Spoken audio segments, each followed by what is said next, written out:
Today, we've got Cliff Hanning here with Whiskey Bent, and we're going to do a little talking with him today on In the Way of Music, ground level. So, Cliff, good to see you, my friend. How's it been? It's great to see you. I'm really excited to be here today. Well, good. Well, got a little interview process we go through. I've got some questions I'll ask you. And these questions are designed just to, hey, what's your experience? How long have you been in this business? What is it that you're trying to accomplish? Just the whole gamut, of what walk you're making in the music world. Sure. Okay. All right. So if you're ready, I'm going to get started with the questions. Let's go. I'm ready. All right. Well, first one is, how and when did you start? How long have you been in this industry? Well, this year, and last year, 2022, I celebrated 40 years in the country music business. All right. Yeah, that's good. I started singing in the car when I was, from the time I could talk, probably. Right. I joined, there was a group of older gentlemen that had a little jam session across the street from my house, and they kind of gave me an introduction into performing.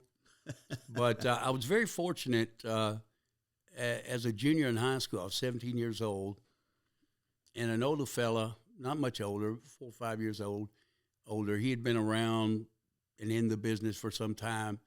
The gentleman's name was Jeff Stowe. He gave me an opportunity to join his band. Oh, wow. That's along pretty special. with several of my classmates, Mr. Paul Bennett, who's a fiddle player. He toured with Jeff Woolsey for a long time, and he's with George Dearborn now, and Eddie Moore, who is still Jeff Woolsey's bass player. So 17 years old, I got started, and they actually started to pay me to perform, which was kind of amazing. I remember the first time we played at Henry's Hideout out in Magnolia, my parents had to take me to get me in the door because I wasn't old enough to be there. So, well, that's kind of how I started back in 1982, and things just progressed from there.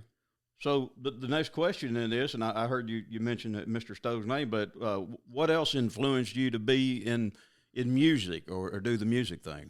I guess a passion for singing. Like I said, I've been singing since I was old enough to talk. And, right. I recall a friend of mine played drums in a rock and roll band, and they needed a singer, and they thought he wanted me to be in the band. But the rest of the guys wouldn't allow me to be in the band because I didn't play an instrument. Oh, so okay. that motivated me to learn how to play guitar. And then not long after that, believe it or not, I saw the movie Urban Cowboy. Uh-oh. And it changed my life forever. Boy, and didn't it all for all of us. I have been a traditional country fan ever since, I understand. That's all I listen to. That's all I play, really. Right. So, right. Well, good. It sounded like we kind of walked some of the same roads back then with the Urban Cowboy and some of those other things. Right. So the next question I'll ask you is, well, who do you know that influenced or influences this industry that stands out in your mind? Somebody that possibly, could be a friend that owns a business or a songwriter, or so. Who do you know that just really influences this business that you feel like is an important part of this locally? Yeah, there's so many. The musical family is just that, a family. I like the way you phrase that, because I think the same way.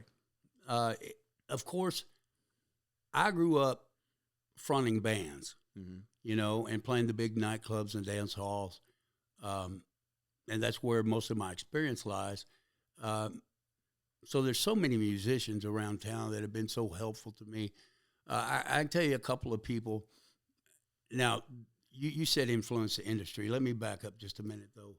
I guess the one name that comes to mind to me right now, mm-hmm. and there have been many over the years, is Randy Beal. I think Randy is a cheerleader for music, country music agree. Particularly. He's a cheerleader for independent artists, and he just pretty much knows everybody. And he's a pretty good fella too. He's a great guy. And I asked Randy one day. I said, "Randy, do you know everybody?" he said, "Well, if I don't, give me a few minutes." All right, I don't doubt that a bit. So, I mean, at this point in my career, Randy is certainly, to me, has one of the biggest influences over our industry locally. So, good call, man. Good call. I agree with that. So, what I'm going to ask you, I know you kind of mentioned there, but what do your contribution to this industry? What part do you play? Now you said singing, guitar picking, band member. Just what is it? What is your niche in this business? well, that's kind of a story. Well, good. Let's hear it. I was very fortunate. I told you that I started playing professionally when I was 17 years old. In my very early 20s, I was fortunate enough. I was playing a little restaurant in Tomball. I was very fortunate to meet Mr. Bob White and his wife Helen. For those of you who don't know Bob played fiddle with the Texas Playboys. He was a member of the original River Road Boys, Hall of Fame fiddle player. And they took a liking to me. So they kind of drugged me around everywhere they went. And I had the opportunity to share the stage with Hank Thompson and Jack Green, Lorelei McBride. They introduced me to some really established people in the business. Right. And then a few years after that, a name that nobody probably knows, I met a gentleman by the name of Ronnie Dutka, and his wife's name is Hazel, and he and I put together a band. Well, Ronnie was already accustomed to playing the biggest places, so there again, you know, I just happened to meet the right person, you know, and in my very early 20s, you know, I was playing dance halls like Dance Town and Eddie's Ballroom out in Manville, and all the big nightclubs like the Cow Palace and the San Antonio Rose and places like that. So I was very fortunate in the beginning. My biggest influence in this business, I think, is just consistency. You know, I've been fortunate for many, many years to front some of the more popular bands in, I guess, the Gulf Coast region. I'll take that. I mean, that's a good one. You know, the fact that somebody can contribute over a long period of time like that. So that's, you know, bless your heart for that. Okay. My next question is do you or are you open for collaboration? Is that something that you do now? Or is that something that you're looking to do? Or is that just something that doesn't even enter the picture for you? Well, I'll tell you this, and you and I talked about this a little bit already. I'm a performer. I don't consider myself a songwriter, but I'm good with ideas, and I'm good with words, and I think as a part of a team that I could be very valuable when it comes to writing songs. Not so much probably by myself. And as far as writing goes, as far as musical collaboration goes, I mean, that's what our business is all about. Right. When you're doing the band thing. Exactly. When you're doing the band thing, is collaboration. And but now I'm entering into the acoustic circuit, which is brand new to me, doing the solo stuff. And I've got a new trio that I put together. Well, that's why I asked the question, because, you know, we all kind of, you know, and I've mentioned in some of the other videos and other podcasts, we all have a similar, or we'll call it familiar story, but the stories are not exactly the same. No. And, you know, you, myself, others, we walk through that, you know, band world, and then you're doing and or going to do single things. And so that's why I say the collaboration, you're somebody that collaborates with band members, and yes, you know, that's a great thing. But at the same time, there's a point where you might say, you know, I'm like you say, I want to go more to the songwriting side of things. So that's what I really want to pull out of people is you know, where's your mind at with this? You know, because as I'm sure you know as well as I have, you know, the band thing can get kind of old after a while. You know, depending upon dynamics, and we know how that works, right? Right. And so sometimes people start changing their minds as to how they want to walk in this industry. So Correct. that's kind of the reason why I asked that Well, question. you know, and it's funny you say that. I founded Whiskey Bent in 2013, and my musical partner, my stage partner for the last 4 years, his name is Charlie Finn, and he is very soon he's going to part ways with Whiskey Bent. He's, you know, he's tired. Yeah, It's a little burnout, but also he and I have a different vision for where we see the band going, right. and I respect that. And he Changes are respects me. inevitable, right? And so that's an example of what you're talking about. Things do change. They do. And, you know, as we go along, hopefully our vision changes and our ideas and our goals continue to grow, you know. And as that happens, people don't always grow in the same direction, do they? No, they don't, and that's okay. You know what? Like I said, this industry, this thing that we're doing here, this hometown homespun, you know, in the way of music, ground level, and like I've said before, the ground level it's foundational to me. But as we move through this industry, and we live in areas and we meet our musical family, and people come together and people part ways, and it's okay. But you're still walking through this industry in whatever decisions you make during that time. So. Well, and we, every time we perform, every time we record, particularly, we leave a legacy, and yes.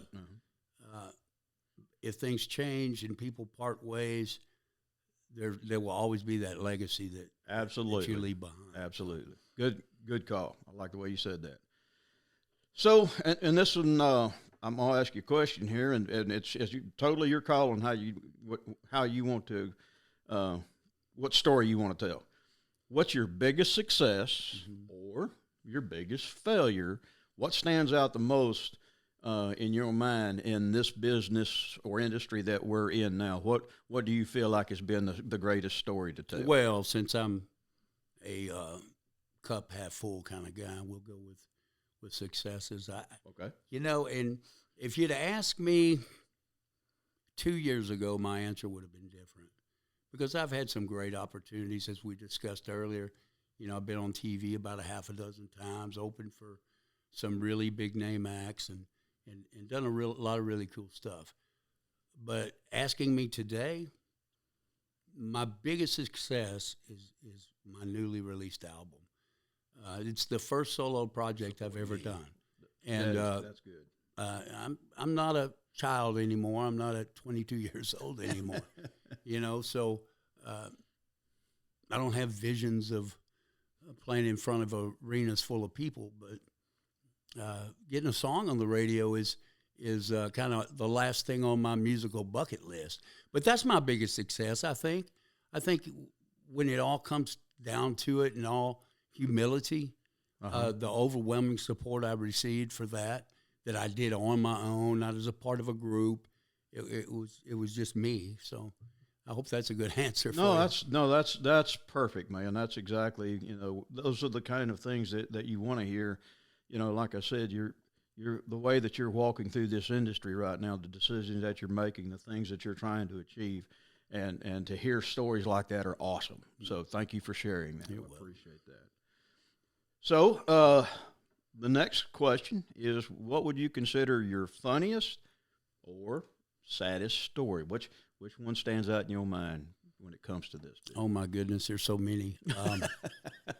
I didn't say this was going to be easy. There's so many funny stories, and some of them we're not going to share, even though this is the internet. I understand. We want to make it family. The funniest thing, none of them particularly coming to mind except a recent one, and it's kind of the funniest and the saddest at the same time. I really didn't want to get into this too much, but I recently retired from my day job due to a disability. I have muscular dystrophy, and I can no longer stand and perform. I have to sit, which is very difficult for me because I've always been a stander. I've always been one of those guys that says, you don't sit down on my stage, you know? And so I have to sit now. Well, about a year ago, maybe a year and a half ago, I guess I was feeling a little cocky that night, and I decided, you know what? I'm going to stand. And we were playing one of our regular venues, and I stood. I had my stool close by, you know, in case something happened. And my right leg went numb, completely numb on me. Oh, my goodness. And I saw my stool, and I took a step towards the stool to try to get on it. Fortunately, I wasn't singing the song. And my leg buckled, and down I went. Oh. Guitar and all, right in the middle of a song. And like I said, I wasn't singing. So I lay there on the ground and was doing this. Keep going, keep going. Show must go on. That's right.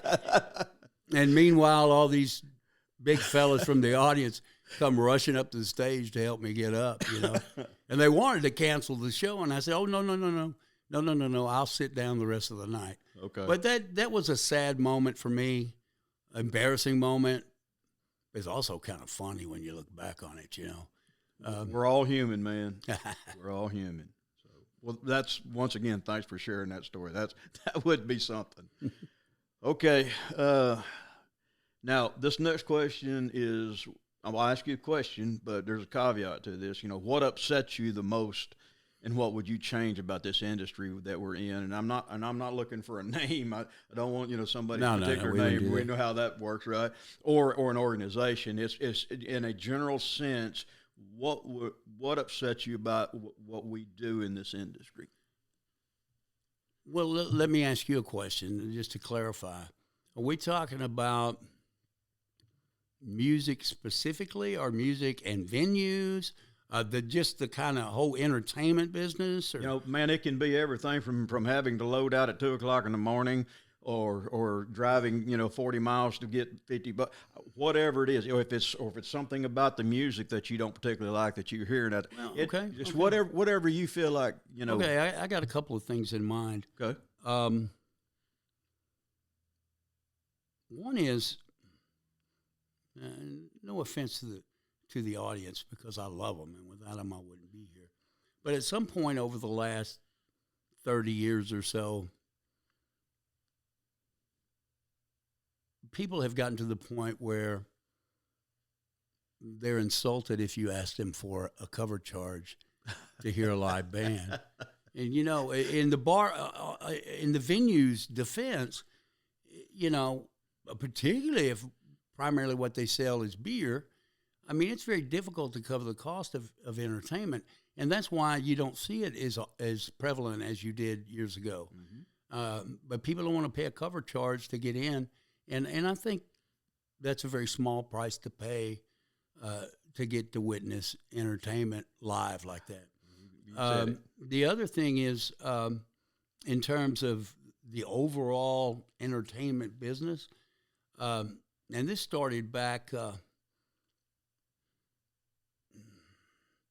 It's been a long time. I don't remember when, but as karaoke and not so much DJs, but as karaoke started to enter the picture, and it's great. I'm glad it's fun. I'm glad people have an opportunity to participate, and it's really a good thing. But it is damaging for live music, because venues, it's a better option sometimes for venues. Mm-hmm. And it makes finding work a little more difficult.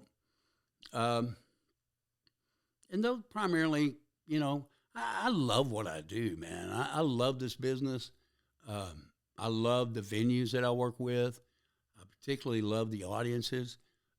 So nothing super upsets me, but I guess those two things make it a little more difficult. I don't disagree with anything that you just said. I mean, I've experienced some of the same. I mean, there's things that detract from, like you said, the local music scene.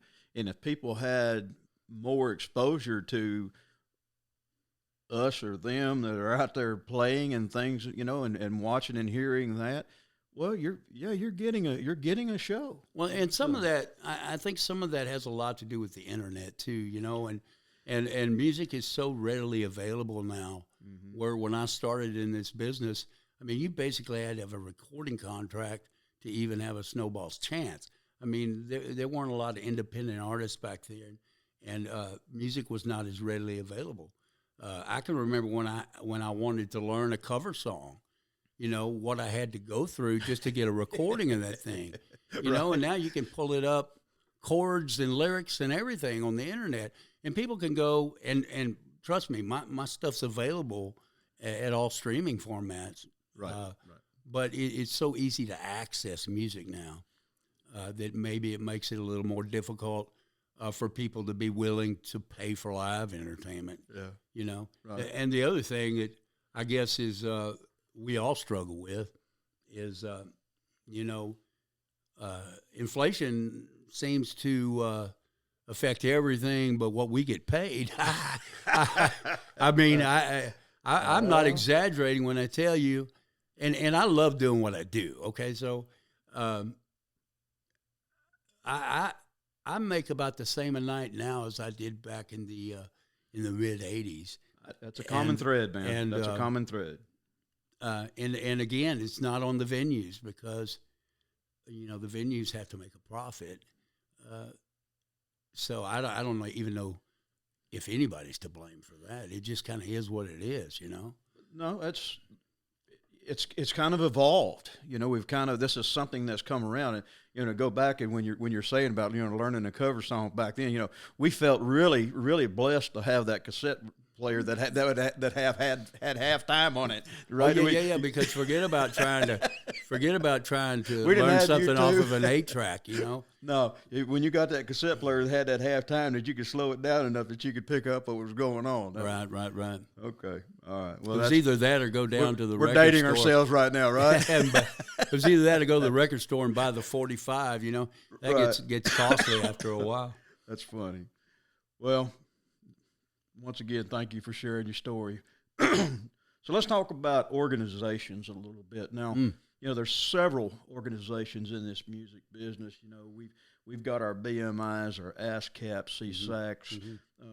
We've got, local country music associations. There's a whole bunch of associations out there. And so my question is kind of around, what do you feel are pitfalls or advancements that you feel are blessed, by the organizations that you have chosen? Because not everybody is using the same organizations for the same reasons. So. Right. Well, I'm a member of BMI,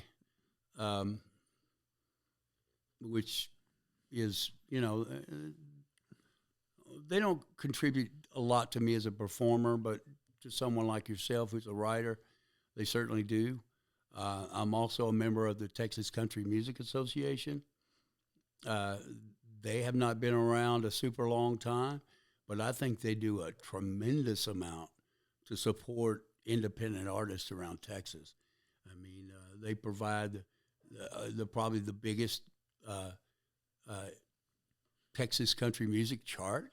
It comes through them. To me, that's the key organization right now.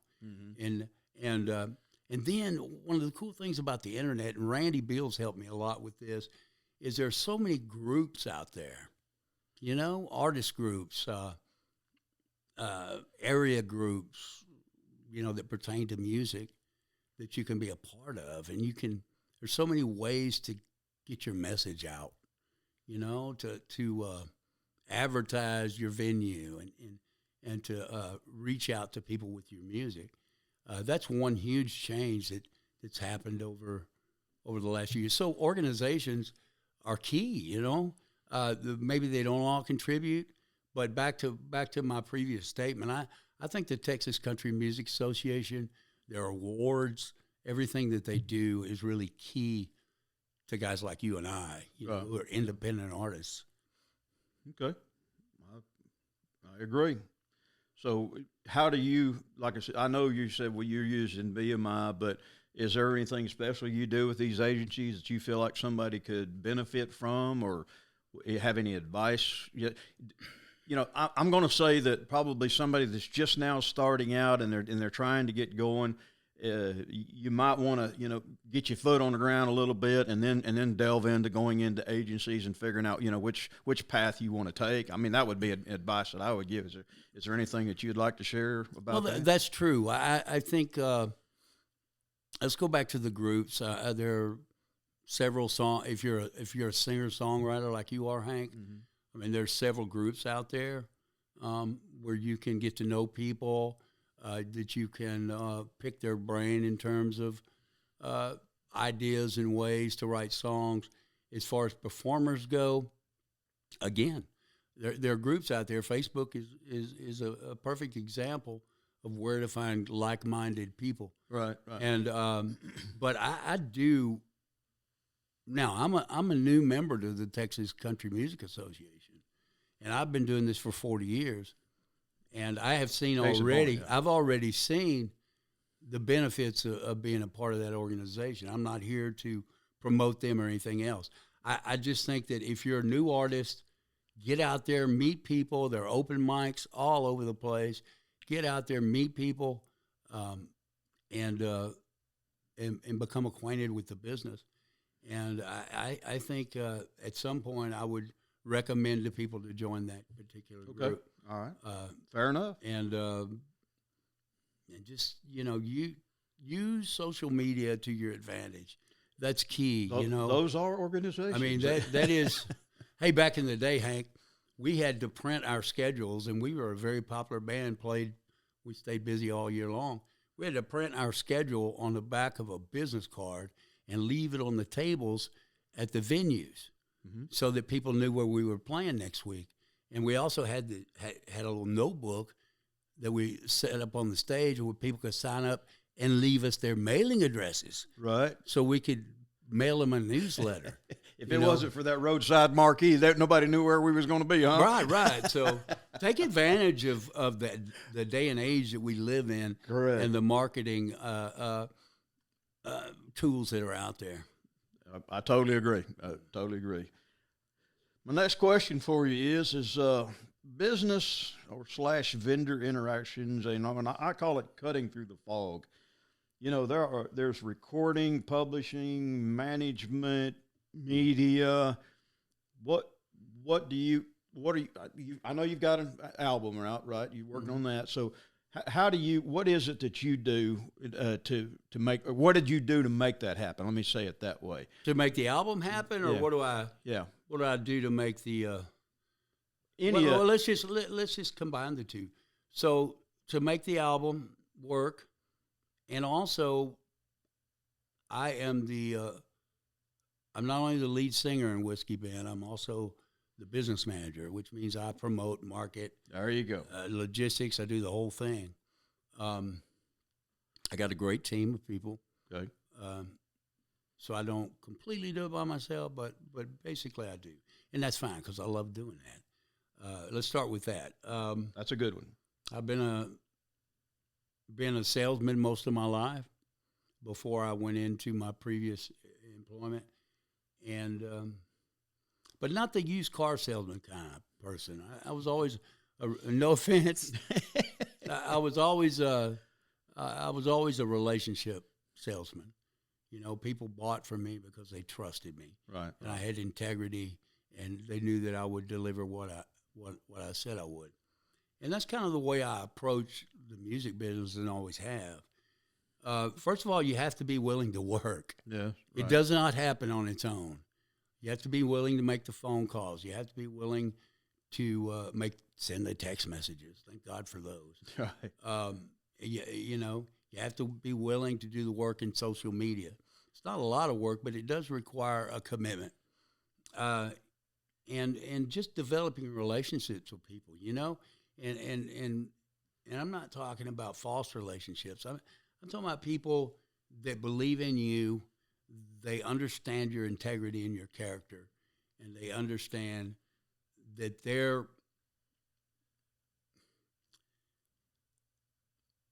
what's important to them is important to you. Yes. So do you use an agency to book, or? I don't. My producer has a funny story behind that. My producer of my album I told him, I said, Jerry, man, I need a business manager or promoter. And he looked at me and said, are you kidding? He said, you should be promoting other people. He said, you're the biggest go-getter I ever met in my life. So, no. The answer to your question is no. If the right one came along, if somebody came along today and said, Cliff, we'd like to manage your business and promote it, boy, I'd be all ears. You jump on that. Huh? What about publishing? How did you publish your album? Did you do that? Or? Well, as I said earlier, or I may not have said, I personally did not write any of the material on the album. There are several originals on there that were written by dear friends of mine for me. And then there are some covers. What I did was take some kind of more obscure material that had been released previously, but I thought I sang it well and I thought it was a good song and recovered those. And I recorded those, so, they're going to seem to be fresh to particularly the newer generation. Okay. And so I went through the proper channels. I got the mechanical licensing, and that's very important. Any producer or studio worth their salt won't record you unless you have that. Right. And where it was necessary, I got permission from the writers and the publishing companies to record the music. And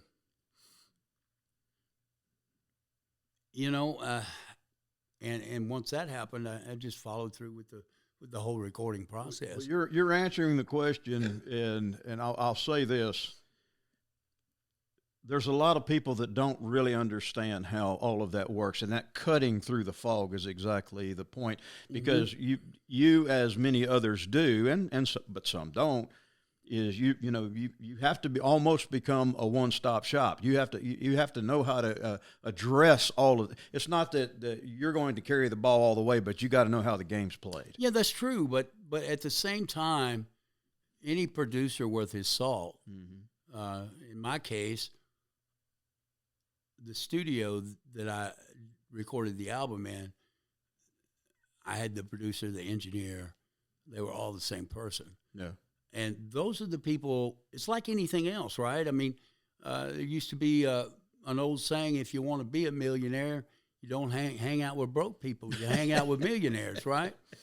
And it's the same thing in this business. If when I recorded this album, and this was all brand new to me, man, I didn't know what I was supposed to do, when I was supposed to do it.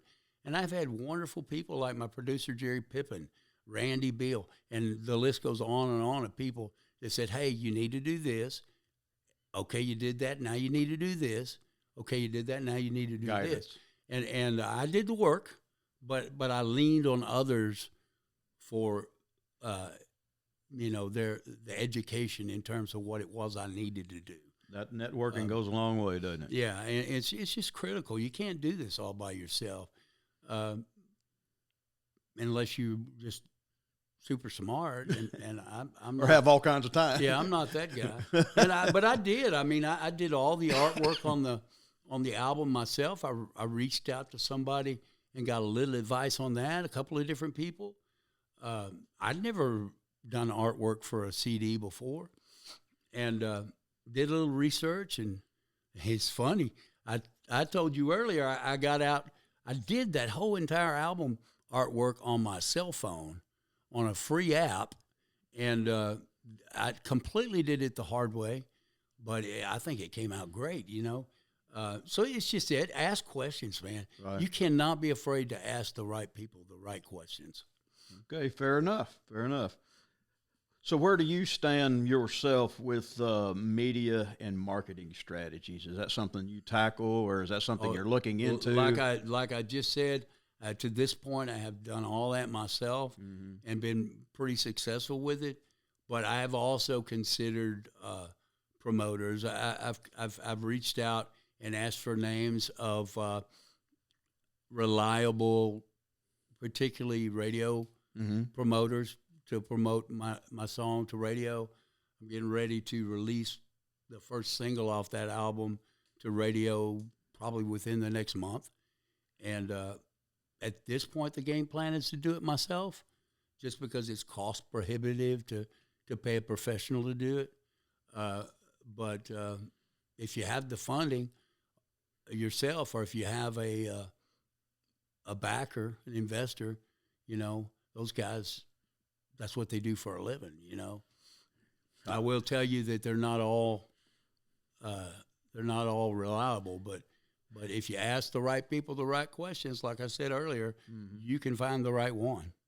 That is entirely true, and there's, and you can see it on different platforms, that we all visit, whether it's, Facebook, Instagram, TikTok. I mean, they're all out there, right? That everybody uses these platforms, and there are people there that want to pull money out of your pocket, and some of them are there to do, the good and right thing, right? But some of them just want you to make sure that you sign up so they get that money. So it's definitely not dissimilar to most businesses. Correct. But maybe more prevalent in this one. It takes a little thought, to get through that. And I mean, some of us folks have been around a while, cutting through some of this stuff and understanding how it works can be a mind twist, right? Mm-hmm. Okay, so let's talk about changes in the industry and where do you see things going, from kind of over your period of time? Where you kind of start to versus where you think things are going with all of this? Wow, there's so much I could talk about in that. So I'll keep it succinct because I get to have a tendency to get a little wordy. I think eventually you will find a lot of people, again, no offense to anybody, who are not happy with what's coming out of Nashville today in terms of the quality of the music, the sound, the instrumentation. Somebody told me one time, today's country music is nothing but 80s rock with a steel guitar. Brother, I'm telling you, that's a common thread. And but they still must be making money or they wouldn't be doing it. But Texas, independent Texas country music, and I'm sure it's the same around the country, is still quality, great country music. And what I think is going to happen, like I said, I've been around this business for a long time, and I've seen ebbs and flows in the popularity, number one, of country music, and the sound. To me, I love guys like Ray Price and that honky tonk style of music, but I cut my teeth in the 80s and 90s, and to me, the late 80s through the mid 90s was the heyday of country music. The sound that came out of Nashville, the quality of the singers and entertainers. And I hope that eventually we'll get back there. I know that some of the national distribution sites and some of those other things are starting to really pay attention to Texas red dirt and country music, start becoming a bigger part of the national marketplace. I think I'm hoping, let me say I hope, that's the change we see coming soon. I've heard comments like, there's still firms and promotion groups and publishing groups and management groups, and they're still out there, and they still want to be in business, and they're still doing business. But some of this stuff has gotten to a point to where, they've realized, just like your example there, that these other markets exist, and they're willing to work with those markets, but it takes, how many streams do you have? How many followers do you have? What platforms are you on? All of those things. So that's definitely a change from, what it, used to be, fella, walked the streets of Nashville and, and tried to get in every door that they could, but that doesn't really. Well, that's, again, the internet's changed that. Independent artists. So one of the first ones I remember that was super successful at was Pat Green. Pat Green started, playing college campuses and doing things like that. And he had a brilliant marketing strategy and used the internet to do it. Back in the day, they blackballed Ray Price out of Nashville because he had the nerve to use orchestration in his music, and look where we're at now. So things have come a long way. Like George and Allen said, "Murder on Music Row." Right. Right. We'll see. We'll see where it heads. I think at the end of the day, what the public prefers reigns. Rules. I've heard the same comments that you're hearing. I'll say that much, and I agree that I think things kind of run in a cycle. Mm-hmm. So we'll see. Like you say, we'll see. So as a performer, or what do you feel like works for you the best? I mean, what is it you feel like that what you're doing out there really just fits the niche? Well, I think that I'm one of the things I do well is connect with the audience. Okay. I sing with a lot of passion. I make a lot of faces when I sing. And like kind of like Eddie Arnold, I don't know if you ever remember seeing Eddie Arnold sing. And I remember seeing myself on TV one time. We were doing a telethon, and I watched the replay. Oh man, look at those faces! And I said, man, I can't do that anymore. And so I tried to sing without making faces, and it just didn't sound right or feel right. So I'm real passionate about when I entertain, and people seem to connect with that. Okay. I will say that I consider myself a balladeer. I can sing any tempo of song, but I think my wheelhouse is the ballad, Right. And Got that heart for singing. And I just I think that's what I do well. I guess that answers your question. Maybe, it does. Maybe it does. It absolutely does. We all, like I said, in this industry, we all kind of walk our own walk, but at the same time, I think you use the word passion, and that's what it boils down to is, as a performer, what passion do you have, and where do you feel like it comes out? And so I think what you said there was that's why for me, I don't read lyrics. I don't use an iPad to read lyrics, and no offense to anybody that does, but we talked about back in the day with the cassette tape and writing the words down. I learned early on from me that memorizing those lyrics and throwing that thing away was something that I needed to do as quickly as possible. Mm-hmm. For me, I cannot properly sing and interpret a song if I'm reading it. Right. It's got to be coming from here. It's got to be passionate. It's got to be emotional. And it's hard for me to do that, when I'm reading. So the other thing, I used to be, it goes back to the whole sitting down thing. I've always been real energetic on stage. I think I did that very well until I couldn't do it anymore. Thank God for guys like Don Williams, who sat down when he performed. Right. So okay. So what's your plans for the future? Well, I think we kind of touched on this earlier. I don't mind telling you how old I am. I'm 57. So I don't consider myself a young up-and-comer anymore. A little long in the tooth. But as I said, I've still got lots of passion for music. Bless your heart, brother.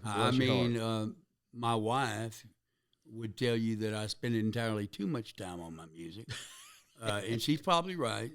But I have a lot of passion. In fact, I've got as much passion today as I've ever had. And particularly with this new solo project, this album, like I told you earlier, I've done a lot of really cool stuff in the music business. Been very fortunate. But the last item on my bucket list is to get these songs on the radio. Yeah. And I think they're absolutely good enough to be on the radio, and it's quality material. And it's just I just want other people to enjoy the music. And so that's where I see myself. I have the muscular dystrophy, so I don't know. It's very difficult for me to get up and down off of a stage anymore. Some of them easier than others. There may come a time when I have to be in a wheelchair, and if I can, I still will. So, I mean, I don't have any idea how much longer I got to be active in this business. I want to make the most of it. Yes, sir. I want to be back in the big venues and dance halls, which is where I cut my teeth. Mm-hmm. And I'd love to have some radio airplay. And I'm going to do that as long as I possibly can. As long as my wife supports me in it, which she has been wonderful in doing, I'm going to keep going, and I'm going to continue to make music. Okay, fair enough. So, where are we going to see you pop up next? Where are you headed next? So this Saturday night, which is what date? That is Saturday the 11th. Okay. My band Whiskey Bent will be at Texas Thunder Saloon, which is just west of Magnolia, about 10 minutes. Okay. On FM 1488. Right. We'll be there, and then we're gonna have a few weeks. We're kind of taking a little bit of time off in March because I need to have some surgery done, and but we'll be back at it, working every weekend towards the end of March. So. Okay. But this Saturday night would be a great time to come out. Man. Come on out. It's a lot of fun. The people are great. The food's great. Music's going to be good. So, well, describe your show. Whiskey Bent and yourself, you're pretty much set up as a dance band, or is that where? Yeah, we consider ourselves a dance band, but we're also a show band. I mean, okay. We do my business cards. Say that we do a mix of classic country. Okay. When I say classic country, I mean 60s, 70s, Ray Price, the old honky-tonk shuffles, that kind of thing. 80s and 90s country. A little new country, just a little bit. Not that there's anything wrong with it. There's a lot of good songs out there I'd love to do. And we do a little classic rock and roll, too, the old party songs that people like to hear and dance to. Okay. So we do a wide variety of music, and it's energetic, it's fun, and pretty much one of my rules is if you can't dance to it, don't play it. Okay. So all right. At least in the band situation. In solo, that's a little different because it's more of a listening audience. But, right. Exactly. So there you go. I mean, I think that's a pretty good description. That is. I mean, that works for me. How can folks find you or contact you, or how well would you prefer, for people to book you or get in touch with you? Okay, all right. So there's several ways of doing it. You can look me up just on Facebook, just my regular Facebook page. I don't mind you doing that. Okay. It's Cliff Hanning. Okay. Or I have a couple of music pages. You can find me on Cliff Hanning Music at Facebook.com. All right. If you search that, you will get all the information about Whiskey Bent or anything else that's going on with me, any solo shows or anything like that. And then there's the Whiskey Bent page. It's a little hard to find, but what I tell people to do is just to Google to search on Facebook for Whiskey Bent Band Texas. Mm-hmm. And there'll be several options. There's a lot of Whiskey Bent stuff going on out there. Okay. And just look for our logo, which looks like a whiskey bottle label. And that's a funny story. Well, not so funny. There's a story behind the name of the band, too. We probably don't have time for today. But that's where to find me. I'm working on website. Okay. But I don't have a domain yet, so Facebook probably the best way to go. Facebook is by far the best way to go. Listen, we I think a lot of us do that right now. Yeah. Okay, that's fine. So this is probably the most important question that I'm going to ask you today. Mm-hmm. Okay. What is your advice to anyone that wants to be in this industry? That stumped you. No. My mind just started to flood with a million things. First of all, grow a thick skin. Oh. Because bless your heart for saying that. I'm going to tell you, your feelings are going to get hurt a few times. Right. It's either going to be by bar owners, by audience members, by fellow musicians. I mean, it's just going to happen. Yeah. And you can't get discouraged by that. So what we have to do is we have to lean on the people that believe in us and like what we do and not ignore the others, because criticism can be a good thing. Yeah. But we have to keep pushing forward based on the positivity and not on the negative stuff. So that's the biggest thing I could tell you to do. The other thing we've talked about already to some degree, man, get out there and meet people. Go to these open mics. Be active. Be active. Go to the open mics. Meet this wonderful musician family that we're a part of. Okay. Because they're family. They'll help you. Yeah. They'll point you in the right direction. We're not out there cutthroating our neighbors. Right. You know, and that's the thing. And just hone your talent and be who you are. There you go. But more importantly than anything else, just grow a thick skin and believe in yourself. I think that's a lesson we all. It's kind of a hard lesson to learn, but we learn it. Yeah, you will eventually, but if you do it early, it'll hurt a lot less. Kind of like pulling that Band-Aid off, right? That's right. All right, well, my friend, I want to thank you for being with me today and coming to the show. I really wish you good luck in all of your, things that you're wanting to do in the future here with your plans. I really hope all that works out for you. Thanks, really Hank. It's been a real pleasure, man. And I want everybody to understand how blessed they are to have you in their lives. So thank you for doing what you do. And as always, I'd like to end the podcast with some positive affirmations. I feel strongly about these, and they're always going to be the same, but I'll state them every time, and that is possibilities are endless. Your thoughts become your reality, and don't worry about the things you can't control. And most of all, God bless you, and thank you for doing what you do, and it's been a pleasure having you here today, and thank you so much. Thank you so much for sharing this with me. All right. Well, until the next time, folks. Now, listen, on the start of these podcasts, I don't ask for notifications and subscriptions and bells and all that and likes. And I don't ask for that, because if you're going to be interested in this, you're going to watch this video all the way through. But you know how this thing is going to be. If we're going to help out the individual artists and performers and bands and business owners and stuff, that we have to come together. And this is a way to come together on this podcast forum that we've got going on here. So if you will share our videos, if you'll give us the like, that gives us an algorithm, that'll get things more exposed out there. So y'all know the game. I'm not, I don't have to sell this to everybody out there in the world. Excuse me. So do what you can, get the word out, talk to people. It's not all about just sitting and watching this video to the very end, but you need to talk to people, let people know what's going on out there and what we can do, because together we can probably affect a lot of things in the world. So we appreciate you. Until the next podcast, this is Hank, Cliff. Thank you, guys. Y'all be safe out there. Bye.